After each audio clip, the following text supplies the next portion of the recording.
En manchette aujourd'hui, écoutons la suite de l'entrevue que nous a accordée le député Yves Perron.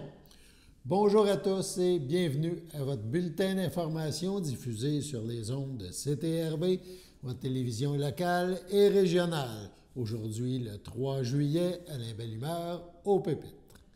Donc, CTRB vous présente aujourd'hui la deuxième partie de l'entrevue que nous a accordée le député de Berthier-Masquinongé, Yves Perron. Ce dernier nous parle notamment de son nouveau rôle de whip de son parti. Voilà, on écoute. Tu es rendu whip? Oui, officiellement en fait, parce que j'étais whip par intérim depuis décembre. Officiel, ouais. Après l'élection, c'est ça, on m'a reconduit officiellement. Oui, mais toujours porte-parole agriculture agroalimentaire. Fait que tu manques pas de chômage. Tu n'as pas de chômage. Je manque pas d'ouvrage, non. Est-ce que ça fait que la période estivale, tu vas être plus occupé? Ça fait que la période estivale, je pense qu'il faut que je me repose. OK. Parce que c'était beaucoup dans le mois de juin, là. C'est beaucoup de choses en même temps. On n'a pas aidé les gens à la maison, mais on n'a pas aidé WIP. Ça représente quoi? Oui. Tout arrive sur mon bureau. J'ai quelque chose en fin de semaine prochaine, puis là j'avais ça, puis là, des libérations, des enjeux de vie personnelle. Ouais. J'ai appris plein de choses que je ne savais pas, dont je ne peux pas parler. C'est pour ça que le rôle est assez mystérieux, parce qu'il faut respecter la confidentialité et la vie privée, puis en même temps, on devient comme c'est beaucoup un gestionnaire de ressources humaines. C'est ma conclusion après un mois, là. Ouais. C'est ça, c'est beaucoup de la gestion de ressources humaines, de planification, puis d'essayer de faire en sorte que tout le monde est combattu, c'est ça. Assurer la cohésion du caucus, c'est ça. S'assurer qu'ils sont là pour voter. C'est pas tout le temps facile. Puis là, on est 22, fait qu'on n'est pas beaucoup. Non, c'est ça. Fait que la journée où il fallait qu'on reste pour bloquer, c'est simple. Mais c'est ça, 15 députés. Quand tu es 22, tu es 15 députés, tu es le jeudi. Quand tu es whip, moi j'avais mon stock dans le char le jeudi matin, parce que le jeudi, je pars après le Parlement, puis je m'en viens ici. Puis là, j'ai des appels dans l'auto, puis on me dit, ben là, si demain il va falloir être 15 députés, tu ne te poses pas la question. Quand c'est toi qu'il faut qu'il garde des députés, toi, il faut que tu sois là. Ben oui. Fait que, faut que tu donnes l'exemple, comme on dit. Voilà. Justement, je veux t'amener. C'est tout un deal. Ouais. Au niveau de l'horaire, c'est pas une belle job. Je peux vous dire ça. C'est une belle job dans plein ça paraît, moi, c'est ça. Au niveau de la planification d'horaire, il faut avoir de la résilience un peu. Tu sais, être capable de ça. Puis là, tu annules tous tes rendez-vous. Il faut que les gens comprennent que tu n'as pas le choix. Puis là, souvent, c'est du parlementarisme un peu complexe. Pourquoi il fallait être 15 députés pour se lever? Parce que là, le gouvernement, dans le fond, ce qu'on aurait essayé de faire, c'est la fameuse loi C5. Mais c'est ça que je voulais que tu me parles un petit peu. Pas qu'il passe. Okay. C'est une loi atroce, hein? Les gens à la maison, là, pour vous donner une image, là, je pense pas que je fais du populisme en faisant ça. Là. C'est une loi qui est calquée sur la loi des mesures d'urgence, la loi des mesures de guerre. C'est un peu le même modèle. C'est que, parce que c'est exceptionnel, là, on bypasse toutes les autres lois. C'est ça qui arrive là. Donc, si le ministre décide qu'une infrastructure est d'intérêt national, bien, ça passe par-dessus le TAP, ça passe par-dessus les lois du travail, ça passe par-dessus la loi des Indiens, ça passe par-dessus tout. Là, on a réussi à mettre quelques amendements, comme la loi des Indiens, tout ça, mais ça n'a pas tout passé. Il nous reste beaucoup de travail à faire de sensibilisation à la population, que les gens réalisent qu'est-ce que M. Gagné est en train de faire. Parce que là, il est adopté, cette loi-là. Ouais. Ce monsieur-là, il veut agir comme étant le PDG du Canada, pas le premier ministre. La nuance est là. Puis on s'est rendu compte de ça assez rapidement. Puis c'est vraiment ça. Tu sais, comme on enlève les obstacles. Moi, je prends une décision, il faut que ça arrive demain. Puis là, il oublie qu'il y a 343 élus qui représentent la population, puis que nous, notre travail, quand on dit qu'on questionne, c'est pas faire retarder les affaires comme les conservateurs faisaient à l'automne. C'est pas ça la vraie job. La vraie job de l'opposition, c'est soulever les questions, puis informer le public. Puisque vous n'êtes pas au Parlement. Puis on comprend ça, puis vous avez d'autres choses à faire, puis je suis bien content pour vous autres, tu sais. Mais c'est notre travail. Le travail de représentativité. Oui, puis là, si l'opinion publique se rend compte qu'il y a un problème, mais là, on n'a pas le temps, il y a 2 jours de débat, tu sais. Puis l'opposition officielle qui vote avec le gouvernement sur un bâillon, en début de gouvernement, on n'a pas vu ça souvent, mais c'est parce que Carney, c'est comme un conservateur. On était avec, ça c'est un peu gros ce que je veux dire, mais c'est vraiment l'impression que j'ai. C'est un commentaire personnel. On y va. Freeride un peu, là. J'ai l'impression qu'on est passé d'un gouvernement libéral à un gouvernement progressiste conservateur. OK. Donc, plus systématique conservateur, dans le sens où on développe les pipelines, on exporte le pétrole, le gaz, on construit des infrastructures. L'environnement, ça suffit, c'est plus taxe carbone, de BAP si l'infrastructure, on décide qu'on la veut absolument. Fait que les conservateurs, dans le fond, c'est leur plateforme. Fait que c'est sûr qu'ils ne se sont pas opposés à ça. En même temps, ça va leur jouer un tour. Hein? Moi, je leur ai parlé du NPD. Je dis, faites attention. Il y en a comme ça qui ont dénoncé toute la journée le gouvernement, puis à la fin de la journée, ils votaient avec eux autres pendant une couple d'années. Ils sont pas mal moins nombreux qu'ils étaient. Pas mal moins nombreux. Mais c'était un petit peu ça, les remarques, quand tu me parlais de M. Poilievre. C'est à quoi les gens pourraient me répondre qu'on est moins nombreux, nous autres aussi. Oui, non, mais... C'est nos valeurs. Non, mais je comprends, mais qu'est-ce que je veux dire, c'est qu'on en a parlé, j'ai entendu aussi, tu sais, dans le sens de la non-présence de M. Poilievre, puis le fait qu'ils sont comme pognés avec... M. Carney a beaucoup récupéré des politiques, des conservateurs pour son élection. Donc, là, ils peuvent pas être contre de quelque chose qu'ils voulaient proposer de leur côté aux autres aussi. C'est comme si demain matin, le premier ministre nous parlait de l'indépendance du Québec, on voterait pas. Après une pause de 6 semaines et 2 reports d'épreuves, Payet Course Racing était de retour en piste samedi dernier au Riverside International Speedway pour la deuxième manche de la série NASCAR Canada. Andrew Ranger a obtenu une excellente 4e place au terme de belles batailles, tandis que Marc-Antoine Camiran a rallié l'arrivée au 7e rang après avoir dû composer avec une voiture capricieuse. La journée avait toutefois mal commencé pour Ranger, qui n'avait pas encore trouvé les bons réglages en essai, avant que la défaillance du différentiel ne mette un terme prématuré à sa séance. Le pilote de Roxton Pond a tout de même décroché la 5e place en qualification au volant de la Camaro GM Payet Chevrolet Canada numéro 27. Dès le premier tour de l'épreuve de 300 tours, un accrochage devant lui a permis de grimper en 3e position, qu'il a défendu pendant une bonne partie de la course. Ranger s'explique. Sur un ovale aussi incliné que le Riverside, il faut une voiture parfaitement réglée, car le moindre écart peut coûter très, très cher. Lors de la neutralisation technique au 180e tour, l'écurie Innovation Autosport a ravitaillé et chaussé 3 pneus neufs. La voiture s'est toutefois avérée survireuse et Ranger a mené une lutte serrée dans le peloton pour conserver une 4e position très satisfaisante. Andrew Ranger ajoute « J'ai eu de belles batailles propres pour les positions 2 à 4 et j'avais une voiture très performante, mais il m'en manquait un peu pour le podium. Je suis toutefois satisfait de ce résultat qui nous place actuellement en 3e place au championnat. » Marc-Antoine Camiran, lui, a connu un scénario inverse. Rapide en essai, il sentait que sa voiture serait redoutable sur les longs relais. Toutefois, en qualification disputée en début de soirée, alors que la température avait chuté, il n'a pu faire mieux que le 8e temps.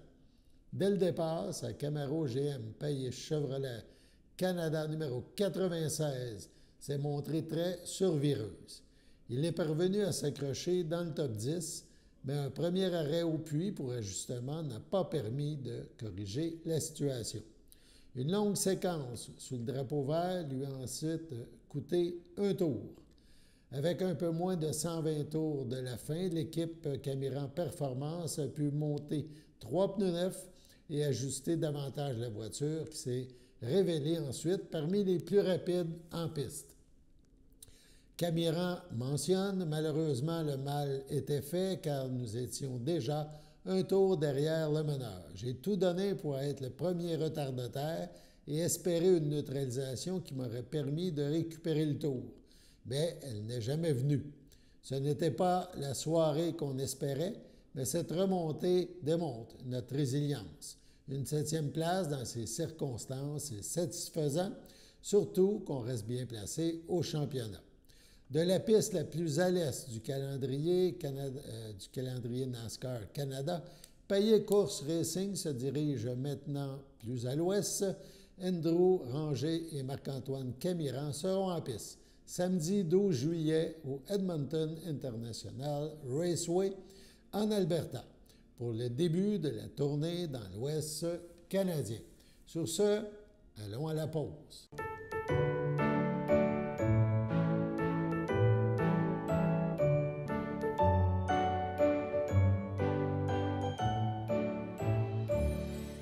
En ce 3 juillet, la FADOC de l'île du Pas désire souhaiter bonne fête à Luc Ouellette et à Denise Fafard. C'est votre anniversaire aujourd'hui, 3 juillet. Eh bien, toute l'équipe de CTRB se joint à moi et vous souhaite un heureux anniversaire. La nouvelle saison du Festival de la Nausière débute demain soir et Renaud Loranger, le directeur artistique de ce festival populaire, a bien voulu nous parler de cette belle fin de semaine d'ouverture.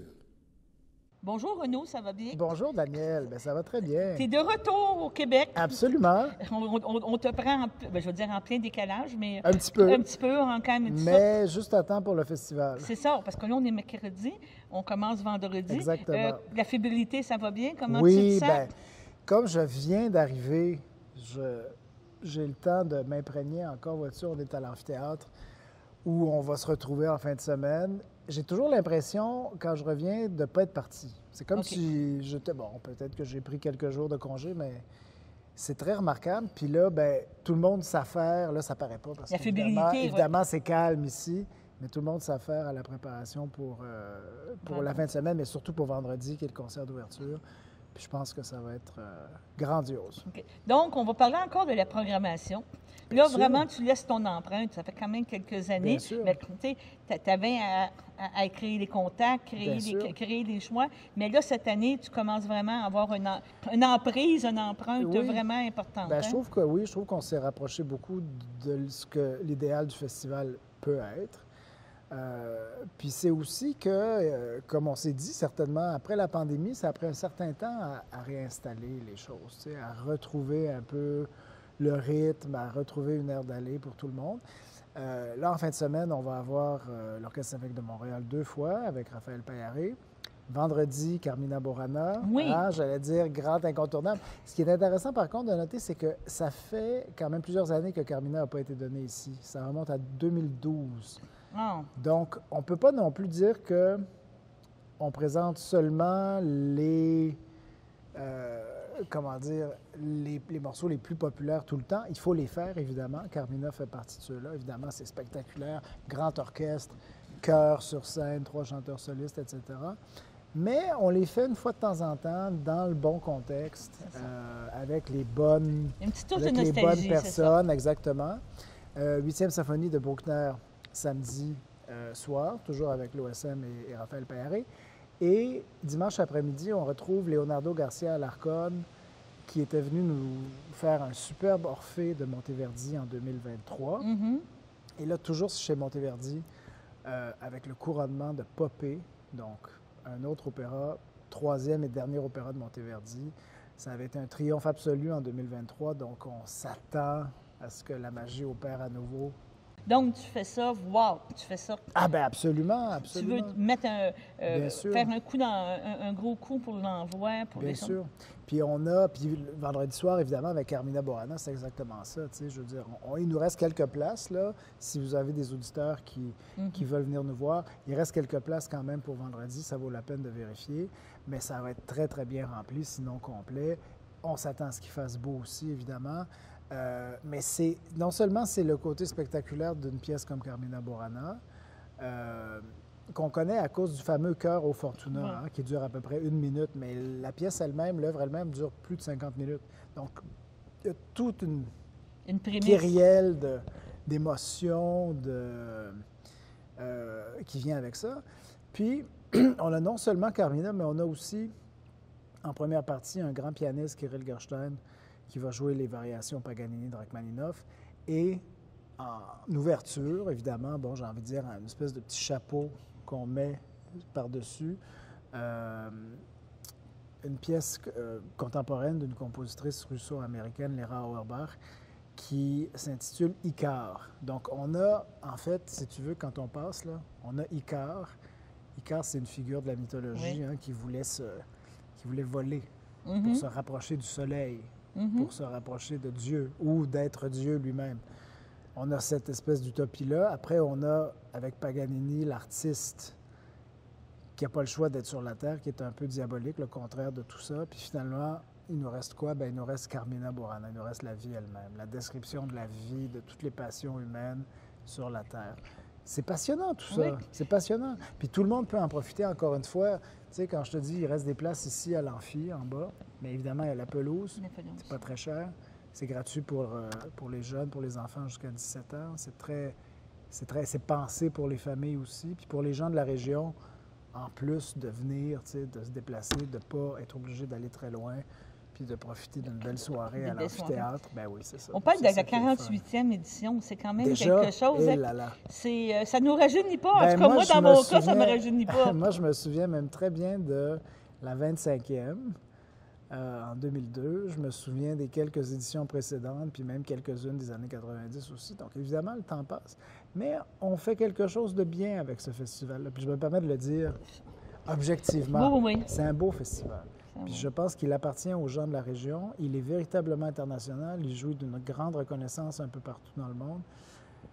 Mais c'est une source de fierté pour la Naudière, puis pour le public d'ici. Puis c'est pour ça qu'on est là aussi. On est là pour les gens, puis pour qu'ils se sentent aussi fiers d'appartenir à cet événement-là. On parle du lendemain, samedi soir, encore avec l'orchestre symphonique, encore avec Pagliari. Moi, je vais t'amener sur un point, parce que je sais que tu travailles beaucoup avec les artistes.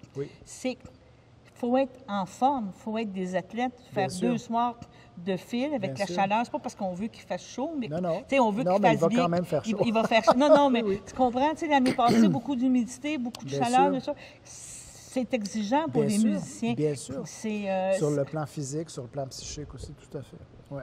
Parce qu'ils sont, mettons, l'OSM, ils sont à Montréal, évidemment. Ils répètent en semaine à Montréal, mais après, ils arrivent ici vers quoi? 3 heures à peu près. La générale commence à 3h30. Donc, c'est quand même des grandes, longues journées avec des programmes costauds. Mais c'est ça, je t'ai pas dire. Bon, après, ils ont du plaisir. Hein. Il ne faut pas non plus... c'est exigeant, mais ils ont beaucoup de plaisir à le faire. Ils ont du plaisir à venir ici. Ils ont du plaisir à jouer dans ce cadre merveilleux. Ils ont du plaisir parce que le public est chaleureux. Ça les nourrit, évidemment. Mais tu as parfaitement raison. Et aussi, il ne faut pas non plus sous-estimer ce que ça coûte d'effort de faire l'aller-retour entre Montréal et Joliette 2 jours de suite. Bon, les musiciens sont des athlètes. On n'en parle pas assez peut-être, mais il y a un aspect tout à fait physique dans ce qu'ils font. Ils doivent être très en forme parce qu'il y a une espèce d'exigence de performance, on va dire ça comme ça, un peu comme dans le sport aussi. Il y a une exigence de performance tout à fait élevée. Sauf qu'encore une fois, ils sont nourris par le public, ils sont nourris par la chaleur de la réaction qu'ils vont obtenir ici. Puis ça leur permet de donner le meilleur d'eux-mêmes. C'est ça qui est important aussi. Que quand tu parles à Pagliari, puis tu dis, bon, on va faire Carmina, on va faire le lendemain le Bruckner, pour lui, il dit, go, on y va. Ah, bien sûr. Non, mais tu sais, il y a toujours des conséquences. Après, il y a des contraintes, évidemment, plus logistiques. Mais Bruckner, par exemple, moi, ça fait longtemps que j'en ai envie. On avait donné la 7e avec Yannick en 2019 pour souligner le 10e anniversaire de la disparition du Père Lindsay. La 7e de Bruckner, qui était une œuvre qu'il aimait beaucoup, mais toutes les symphonies de Bruckner, vraisemblablement. Ça fait un moment, moi, que j'ai envie de la 8e. Et à un moment donné, bien, c'est ça, c'est qu'on se parle tout le temps. T'sais. On se dit toujours, bon, qu'est-ce qu'on pourrait faire à la Naudière l'année prochaine, l'année d'après?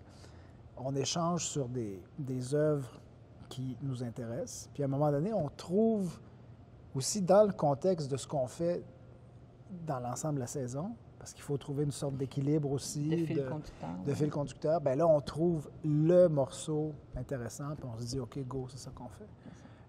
Puis le Bruckner, en fait, est une espèce de répondant, si tu veux. C'est une sorte ben oui, c'est un contraste, c'est un vrai contraste avec la veille. Parce que là, on est complètement dans le profane avec Paganini, Rachmaninoff, avec Carmina Burana, complètement dans le profane. Avec Bruckner, on n'est pas officiellement dans le sacré, mais on est beaucoup plus proche du sacré. Bruckner, qui était vraiment un homme de foi, de spiritualité, puis dont les grandes symphonies sont comme des espèces de cathédrales de son. Oui, c'est ça. Mais je trouve que c'est génial de les faire ici, justement, dans notre cathédrale de nature à nous. C'est beau, c'est beau. Puis ça montre que, tu sais, tu as l'Église, on va dire, le lieu historique officiel, mais tu as d'autres sortes d'églises aussi, justement. Tu as des beaux sanctuaires comme ici, puis ici, l'amphithéâtre, c'est un lieu aussi pour ça, pour le recueillement. C'est pas un lieu pour la fête, mais c'est aussi un lieu pour la réflexion. C'est d'accord, on va parler un petit peu de la fin de la première fin de Bien semaine, sûr. justement, avec le dimanche après-midi, Bien sûr. encore là, que c'est une tradition de faire quelque chose l'après-midi avec Ouais. pique-nique, avec brunch, Bien avec sûr. amener les gens, inviter les gens. C'est toujours une discussion. Hein. On réfléchit beaucoup là-dessus, l'heure à laquelle on propose nos concerts. Après, il y a des contraintes, puis il y a des usages aussi. Ouais. C'est-à-dire que les concerts du soir, ça va de soi. Tu vois, là, l'opéra, dimanche après-midi, c'est à 4 heures. Même moi, je trouve que c'est un petit peu tôt. Mais Ah oui? plus tôt, ce serait trop tôt. Non, mais parce que l'opéra, c'est le théâtre aussi, c'est la lumière, c'est l'éclairage. Ouais. Tu vois, ça appelle aussi une différente forme de concentration pour le public. Des fois, moi, j'ai tendance à me dire, bon, c'est préférable si c'est plus tard en journée ou même le soir. Bon, en même temps, le dimanche, il faut faire attention, même si les vacances arrivent. Il n'y a pas tout le monde qui est en vacances. Les gens, c'est ça, les gens vont devoir circuler, les gens vont venir de Montréal des fois ou rentrer à Montréal ou ailleurs. Donc, on se dit, bon, pareil, le dimanche, il faut essayer de ne pas finir trop tard non plus. Donc, c'est Leonardo Garcia Alarcón avec sa troupe, la Capella Mediterranea, encore une fois, un des ensembles les plus en demande dans la musique baroque en ce moment, notamment en Europe. C'est leur deuxième visite, ils sont venus en 2023 et là, ils nous reviennent, donc encore une fois, dans cette espèce de continuité autour des opéras de Monteverdi. Ils nous avaient donné Orphée, Ouais. Popée, Orphée en 2023, et là, c'est Popée. Là, on est ailleurs. On est vraiment dans une espèce de réflexion. Faut se remettre un peu dans le contexte, là. Monteverdi écrit ses opéras au 17e siècle. Popée, c'est son dernier, donc 1642. On est dans une espèce de vraie réflexion politique, hein, parce que c'est justement le couronnement de Popée, c'est l'Empire romain, c'est la cour, c'est Néron, l'empereur, c'est sa conjointe, c'est tout ce qui se passe autour de ça. Puis évidemment, c'est une réflexion qui est très contemporaine aussi, parce qu'il parle de la nature humaine telle qu'elle est, éternelle, telle qu'elle était pour eux à l'époque, telle qu'elle était même avant dans la Grèce antique. Tu sais, il s'inspirait beaucoup de la tragédie grecque. Donc, il y a tout un fil qui relie tout ça. Puis, on se retrouve ici dimanche après-midi, Popée qui contient certains des plus beaux morceaux de la musique baroque, des plus beaux morceaux de musique vocale. Même si on se dit, je sais pas, tu sais, même si les gens se disent « Ah, je connais moins ça, j'irai pas », moi, je me dis toujours, profitez-en. C'est pas trop cher. Prenez le risque de venir. Vous êtes ici, vous avez des chanteurs merveilleux, un orchestre. C'est pas statique, ils sont pas immobiles, ils se déplacent sur la scène. Vous avez les écrans sur lesquels il y a des surtitres, donc une traduction en français et en anglais. C'est quand même très accessible. Puis c'est le genre d'événement qui n'a lieu que chez nous, en fait. Ouais. C'est unique au Canada, ça ne se fait pas ailleurs. C'est pratiquement unique en Amérique du Nord, j'ai envie de dire. Ben voilà, il faut en profiter. Il faut découvrir. Il faut en profiter, oser. exactement. Donc, une première belle fin de semaine. Tout à fait. On se reparle bientôt pour parler des autres fins de semaine. Avec grand plaisir.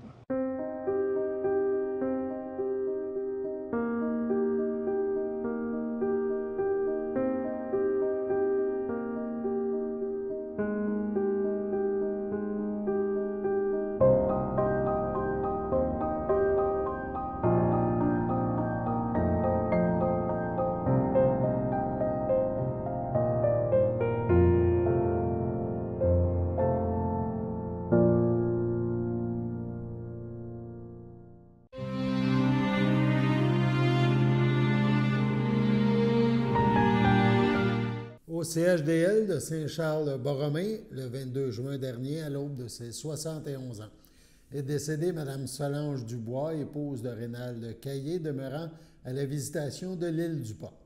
Elle laisse dans le deuil, outre son époux, ses enfants, Annie, Jean-Sébastien Rivet, Sébastien, ses deux petits-enfants, Emmanuel et Mathis, son frère et Jean Dubois, ses beaux-frères et sa belle-sœur, Raoul Caillé, Isabelle Clermont, Étienne Caillé, ainsi que plusieurs neveux, nièces, autres parents et amis. La famille vous accueillera samedi 5 juillet dès midi en l'église de la Visitation de l'île du Pas. Des funérailles suivront à 14 heures en ce même lieu. Madame Dubois sera inhumée au cimetière de l'île du Pas le même jour. Au CHDL de Saint-Charles-Borromée, le 26 juin dernier, À l'âge de 84 ans est décédée Mme Raymonde Bellumeur, épouse de feu Michel Godin et conjointe de Jean-Yves Reynaud, demeurant à Saint-Charles-Borromée, native de Berthierville. Elle laisse dans le deuil sa belle-sœur, Réjeanne Monette, feu Henri Bellumeur, ainsi que plusieurs membres de la famille Godin, plusieurs neveux, nièces, autres parents et amis. La famille vous accueillera vendredi, le 11 juillet, de 19 à 21 h, les samedis 12 juillet, dès 9 h, au complexe funéraire Efterio, 741 rue Notre-Dame, à Berthierville. À cet endroit se tiendra une liturgie le même jour à 11 h. Ça se déroulera à la chapelle du complexe. Madame Raymonde Bellumeur sera inhumée au cimetière Saint-Ange de Sorel. Au CHSLD Piémont à Saint-Jean-de-Matha le 20 juin dernier, à l'âge de 88 ans, est décédée Mme Maria Bianchi, épouse de feu René Vadnet, demeurant à Berthierville, autrefois de Saint-Cuthbert. Elle laisse dans le deuil ses enfants, France Vadnet, Pierre Villeneuve, Mario Vadnet, Jacinthe Fernet, Sylvain Vadnet, José Fafard, Carole Vadnet, Benoît Lacourcière, ses petits-enfants, David Saint-Martin, Valérie Lemieux, Andréane Saint-Martin, Nicolas Lafrance, Sébastien Vadnet, Marie-France Vadnet, Mathieu Robillard, Sabrina Vadnet, Jean-David Desgagnés, Louis-Charles Lacourcière, Nadia Lefebvre, Claudia Vadnet, Marc-Olivier Mercier, Simon-Pierre Lacourcière, Jessica Geoffroy, ses 13 arrière-petits-enfants, ses frères, ses sœurs, ses beaux-frères et belles-sœurs, François Bianchi, Monique Coine, Vincent Bianchi, Madeleine Doucet, Ginette Bianchi, Michel Desmarais, Hollande Bianchi, Serge Laprade, Marcel Morel, feu Maurice Vadnet, ainsi que plusieurs neveux, nièces, autres parents et amis. La famille tient à remercier le personnel de la Villa Berthier, le personnel du CHRDL et le personnel des soins palliatifs au Piémont à Saint-Jean-de-Matha. Ces gens sont remerciés pour les bons soins prodigués à Mme Bianchi Vadnet. La famille vous accueillera samedi, le 12 juillet, dès 13 h, à l'église de Saint-Cuthbert. Suivront les funérailles en ce même lieu à 14h30. Les cendres de Mme Bianchi seront inhumées le même jour au cimetière de Saint-Cuthbert. Sur ce, passons à la météo.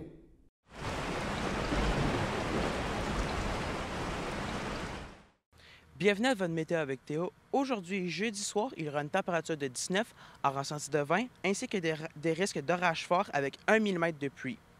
Pour jeudi nuit, il y aura une température de 13 en ressenti de 12 ainsi qu'un ciel dégagé. Pour vendredi matin, il y aura une température de 16 en ressenti de 15 ainsi qu'un ciel ensoleillé. Pour vendredi après-midi, il y aura une température de 24 en ressenti de 27 ainsi qu'un ciel généralement ensoleillé. Pour vendredi soir, il y aura une température de 22 en ressenti de 24 avec un ciel généralement ensoleillé. Et pour finir, vendredi nuit, il y aura une température et un ressenti de 14 avec des passages nuageux. C'était tout pour votre météo.